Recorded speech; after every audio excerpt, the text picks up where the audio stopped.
Hartnell. It's great to have you today.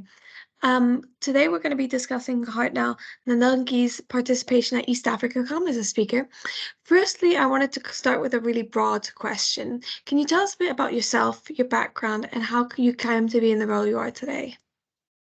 Thank you very much, and thank you for having me today. My name, as you mentioned earlier, is Hartnell Ndungi. I am the Chief Data Officer at Absa Bank Kenya. I look at four key specialties. The first one is business intelligence and analytics. The second one is data management and governance. Third is model analytics. And fourth is artificial intelligence. My career journey is very interesting. I started off as a developer. I was actually doing the technical work of developing. Fell in love with databases, was able to know exactly how data plays an important role in multiple areas of business. Moved into consulting. I did different stints in forensic consulting, IT advisory. I also did financial advisory. And during those engagements, I was able to actually explain to senior stakeholders how data is important in shaping their businesses and their performance. Fast forward, I joined the commercial space, went into the banking sector. I mastered the art of creating strategies, building teams in data. I've done this for 3 commercial banks now. Was able to help one commercial bank double its profits in less than 2 years. And I think that's when the practice of using data for growth and transformation actually picked up within this side of the world. So I keep on growing my expertise. And currently, I have a very big team of around 40 people. Different experts in engineering, analytics, management, governance, artificial intelligence, data science. And we work together to ensure that we're creating value out of the data that the bank holds. Great. Thank you so much. And what an interesting career journey you've had. My next question is, you're going to be joining us at East Africa Com 2023 in a few weeks. What are you most looking forward to about the event? Yeah, I think in my previous attendance in the East Africa Com conferences, I've actually seen a very good mix of technology, financial services, manufacturing industry, and you get different players coming in to talk about different key topics. I will have a bias on data management, data privacy, use of data to actually grow the financial sector. But I'll also be very keen to listen to what is actually changing in the space. I think now we are having COVID past us. People are recreating their strategies. They're trying to see exactly how do they step out into the new environment with better solutions, better propositions for customers. I like to see and maybe listen to case studies from different players and also share mine and be able to just get insights on how to grow our businesses in a better way. Yeah, definitely. And I think more than ever, data is at the center of everything we do. So I really look forward to hearing you speak at the event. My next question is more around the industry and your perspectives, obviously. What would you see as the most disruptive technology in the next 5 years? Artificial intelligence. I think I don't have to second guess here.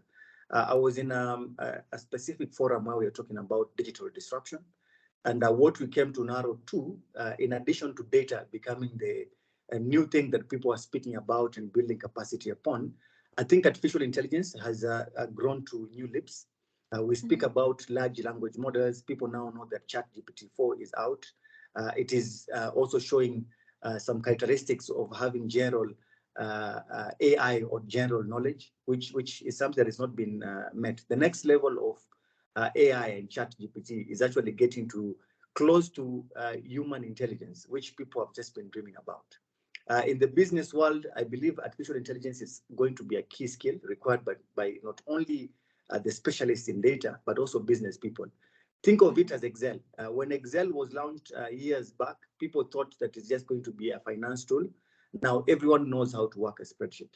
Now, over time, data and AI skills are going to be very important. I believe in the next 5 years, not only will we see a difference in how we are living with automation and simplification of things, with robotics in place and AI, but also we'll be able to innovate faster, predict the future better, be able to understand the change in macroeconomic environment better. How? By using artificial intelligence. So these are really, really key skills. In the region, we have very few qualified AI and data science experts. I am vigorously training mine internally. but it just showcases that this is going to be a skill required to transform us into the future. Wow. Yeah, and I'm sure AI is going to be one of the massive topics everyone's going to be talking about. So it'll be interesting to see the shift into businesses and how AI is integrated in the next 5 years. This really leads on perfectly to my next question about talent and skills in the region. So it's how does East Africa as a region attract more talent and retain their tech talent? Is it about building those skills, as you say? Is it about extending those skills? Is it about going through at education level, or is it about within businesses putting those training programs together? Being one of the banks with the largest data teams in the region, I think I'm disadvantaged because people come and poach from me. So I end up being a training ground. I have to share with you that I've been recruiting and replacing staff for the last 2.5 years. Wow. Once I was able to showcase that I can actually build a very qualified team, I've actually been having companies coming and they don't want to go through the hard work of having to train and giving exposure to the staff to actually learn most of these things. They actually think of doubling salaries, which is something sad. Generally, I think there is a push and pull factor. The push factor is because most board members and senior management are requesting their organizations to equip themselves with data skills. And that requires people to come up with very quick solutions on how to get the skills. So poaching is one that I'm seeing being used by multiple organizations. But there are others that are actually making sense. And I think that's what I'm also applying. We have to remember that building data skills is going to be a pipeline. We are having in the academic sectors and academic areas, people trained and actually building capacity and knowledge on what data science and AI is. But with regards to experiential application and exposure, that is something that's supposed to be done by companies. So what we are doing ourselves, we have a pipeline whereby we are allowing young students, graduates to actually have an opportunity to work with us. They're able to build their capacity and their skills. We take them through different stages of training them, the wide aspects of data, then they can specialize later on. Number two, we are also very keen about partnering with companies that also build and also train people in data analytics. So we have no problem signing contracts with people for short-term contracts, get consultants who are able to come in for 3 months, 6 months, do the job and go away. And what we are doing with regards to our own staff, we are building capacity internally just to ensure that the people who sit with us are continuously being trained, are continuously being stretched to just ensure that they are challenged enough to know that Absa is the best place for them to work. Now, for our business, it also spills over to data literacy. We are very keen to ensure that our business people are also being trained about data, because when we have some of the work distributed to them, then it will be an easy task to only focus on what is difficult and what is priority. No, really interesting. So you would see it as more of a combination from that academic level, internally and through partnerships. Yeah. Really interesting, and thanks for your insights on that. My next is actually about partnerships, and what do you think is the role of wider partnerships in driving East Africa into its next phase of digital transformation journey?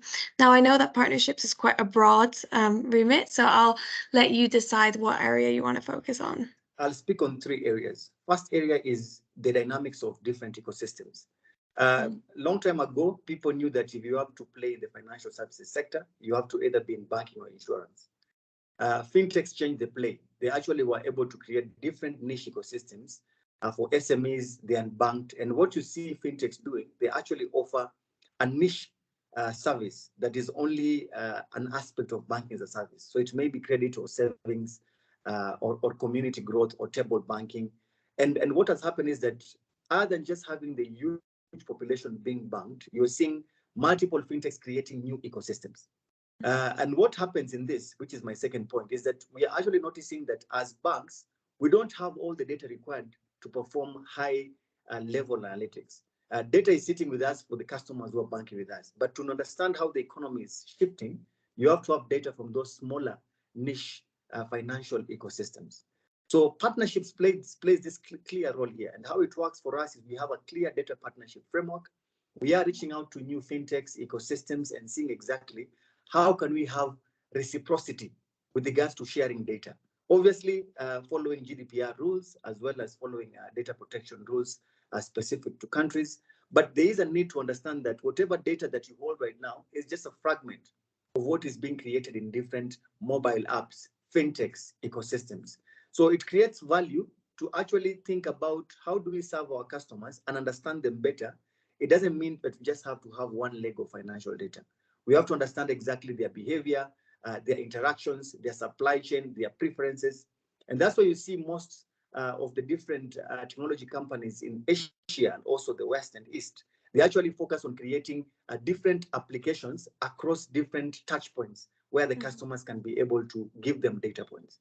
So data partnerships is very important. I think in this region, we are actually alive to the fact that we'll never be able to create better customer value propositions if we don't have 360 view data about what the customer is preferring and how he's transacting.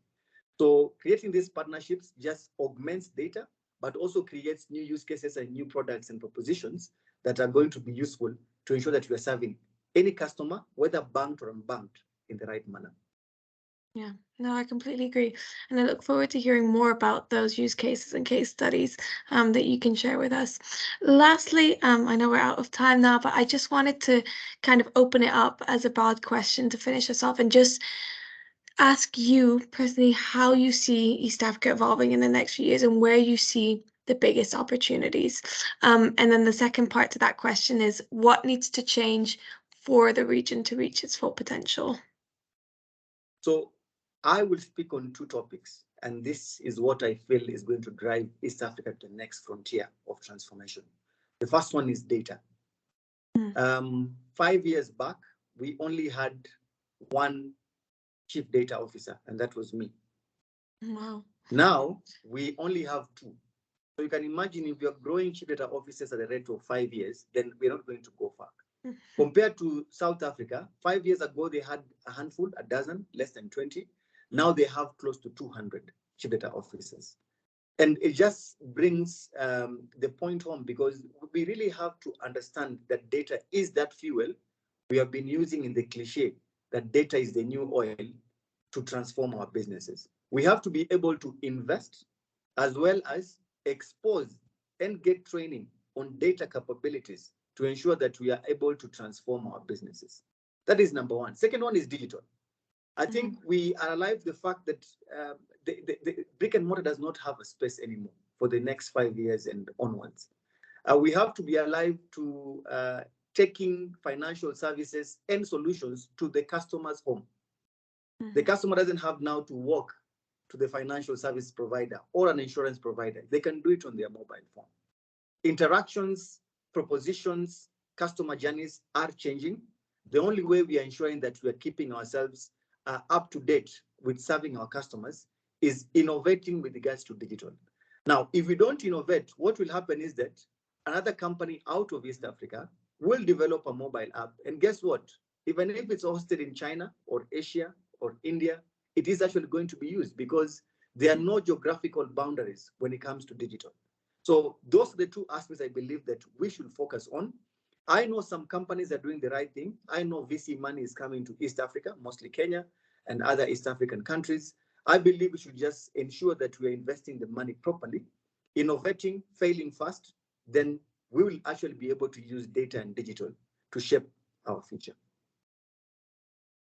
Right. Thank you so much, Hartnell, and thank you so much for taking the time to talk to me. We look forward to having you at East Africa Comm in a few weeks, and thanks again. Thank you so much, Sierra.